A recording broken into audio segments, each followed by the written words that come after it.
Now it's not enough that we live a life of luxury. Now we need to eat things that have lived a life of luxury. I understand this cow had a good life, but did it go to private school? I don't eat cows who went to private school. It did. Do you have anything on your menu that owned a boat? Kobe beef, it's an interesting idea, right? It must have been a surprise for someone along the way. It's like, you like that steak? This is the best steak I've ever had in my life. You know, I fed that cow some beers. You got the cow drunk? Yeah, and then I was massaging it. Oh. Why? Why were you massaging an animal you gave a lot of alcohol to? So you could enjoy it. So I could enjoy it? I'm not hungry anymore. I'm gonna go call Special Victims Unit. Let's see what Olivia Benson thinks of this. Really, we don't want to think about what we're eating. You know, I love hot dogs. You can't eat a hot dog in public. There's always one friend that's like, do you know what those are made of? I don't want to know. Because hot dogs are like strippers. No one wants to know the backstory. Well, when I was 12, not interested. Let's put mustard on that. I can say that joke because I used to be a stripper. I was so good they paid me to put my clothes back on. It's ridiculous. We don't like to think about what we're eating. Buffalo wings, chicken wings. I'm sure you savages eat those. Those are baby chicken's wings that you're eating. I don't eat those. I eat the chicken legs. I would never take away a bird's ability to fly. Some people are like, oh, chickens can't fly. How do we know? They've become too dependent on those legs. Legs are making birds lazy. You ever see footage of a hippo crossing a river? There's always a bird sitting on its back. How lazy is that bird? It's going to take the hippo 10 minutes to get across that river. That bird could glide across. That bird, I want to eat their legs. Mostly because I'm pro-hippo. I see some of you are drinking. That's not the answer.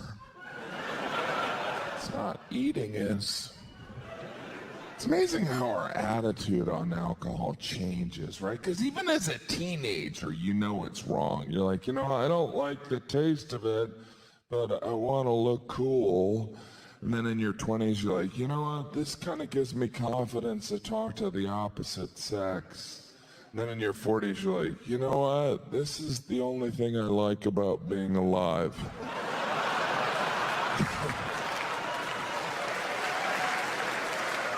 It's only funny because it's true. I'm sure some of you are going to go to some bars, head to a bar, right? Yeah. I never really feel comfortable right when I get in a bar. I'm always kind of like, who are all these strangers? But after a couple of beers, I'm like, these guys are probably my best friends. Because your experience in a bar changes over the course of the night, right? As the night goes on, you see really why we go to bars. We go to bars so we can behave like children. Toddlers, really. You ever go to a bar at 2 a.m.? You might as well be picking up a kid at nursery school. It's the same experience. The behavior's the same in both places. Both places, there's always some strange yelling for no reason at all, you know. Woo! Both places you go in the bathroom, it's obvious not everyone's potty trained. Both places, there's always someone crying. She was my best friend, but not anymore. Both places, occasionally there's a fight. You know, he was standing where I wanted to stand. So I punched him in the head. I need more juice. But at 2 a.m., people are drunk in bars. I love how we're always surprised when someone's drunk in a bar. We're actually shocked. We're like, look at that guy. He's wasted in a bar. I came here to read a novel. Mostly the people that are drunk in bars are drunk because they're drinking shots, and really the only time to ever drink a shot is never. No one's ever drank a shot and then done something they're proud of. I got wasted last night and then I went out and built some low-income housing. That never happens. You always wake up the next day and you're like, I need a new identity. Maybe 2 of them. Because if you're drinking shots, it's either your birthday or you're trying to forget you were ever born. There's something honest about a shot. It's like, I want to get right to the embarrassing part of the night. Right to pants off.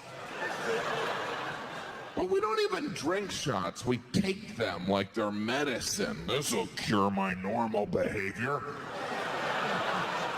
Everyone acts like we're in a Western. Wow, wow, wow, wow, wow. That'll give me the courage to confront this plate of nachos.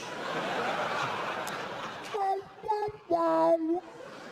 Strangers will buy you a shot. You ever had that? Hey, I don't know. Let me buy you a shot. This never happens with anything else. Hey, what do you say, you and me? Let's do some appetizers. Jalapeno poppers, mano a mano. You gotta turn that shot down before they get it poured, because once it's poured, they act like you're rejecting a sweater they crocheted you. You know how hard I worked on this? You didn't at all. But I don't mind the bars. Unless they're really crowded, you know, like 5 or 6 people deep at the bar. Everyone's competing for the bartender's attention. We look like we're trying to get disaster relief from the Red Cross. Like, I need mine more than he needs his. I can never get the bartender's attention. I'm like, you try and make eye contact. Show me you have money. I have cash. But you can't try too hard in a crowded bar. You have to act how cool you're like, I don't even care if I get served. I just like standing in crowded, uncomfortable places. Later on, I'm going to swing by the airport, see what that TSA line's like. I like the lines. Never enough bartenders in a crowded bar. Those bartenders look like they're in the middle of a triage unit. They're like, give me 40 cc's or something. Never enough bartenders. You ever get faked out by the arrival of a bar back? You're like, finally, another bar. It's a bar back.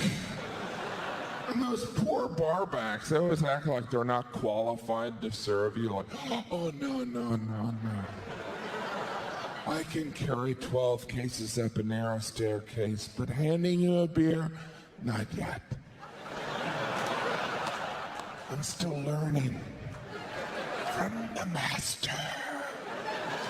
Because in a crowded bar, the bartender is the master, right? All the authority goes to that. Some of them act like they're not even obligated to serve you. They're like, I don't know what I'm going to do with all this booze. Maybe I'll just pour it out, make a puddle.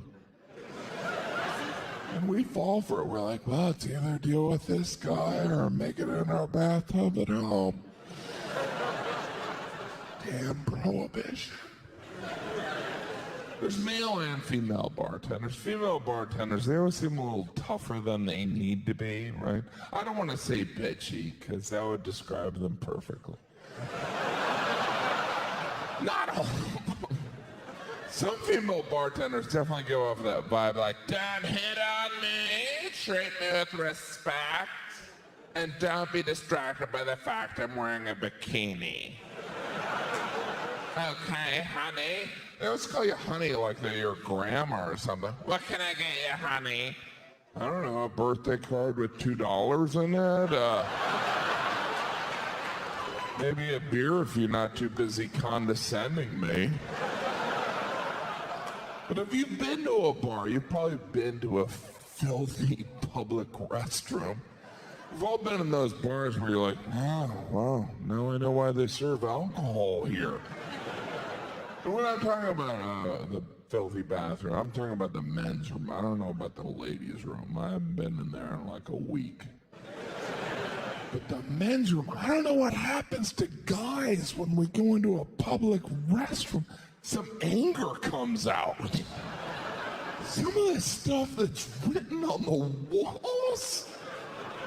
You never have a friend admit it, like, hey, give me a second, I gotta pee and draw a swastika, I'll be right back. There's guys writing things on the walls, and then there are the guys that reply. Some guy write, this place sucks, another guy write, no, you suck. As if that first guy is ever gonna see that. Like he's gathering up his friends. Well, this is what I wrote on this. Hey, wait a minute! That guy said I suck! You double suck. But all public restrooms, even when you go, even at fancy places, you ever go in the restroom and there's a bathroom attendant? Aren't you always like, oh no, call me a loner, but if there's one thing I don't want anyone attending, it's when I'm using the restroom, let alone someone sticking around to sell me a paper towel. They don't sell, they always wave it at you like, here, you don't have to tip me, you can just have bad luck the rest of your life. And you have to tip the bathroom attendant. You can't justify not tipping. You can't be like, he doesn't need it. He's just working next to a toilet. You have to tip the bathroom attendant. Sometimes the bathroom attendant will have an incentive for a tip. They'll have like gum and cologne on a shelf. No thanks on the gum.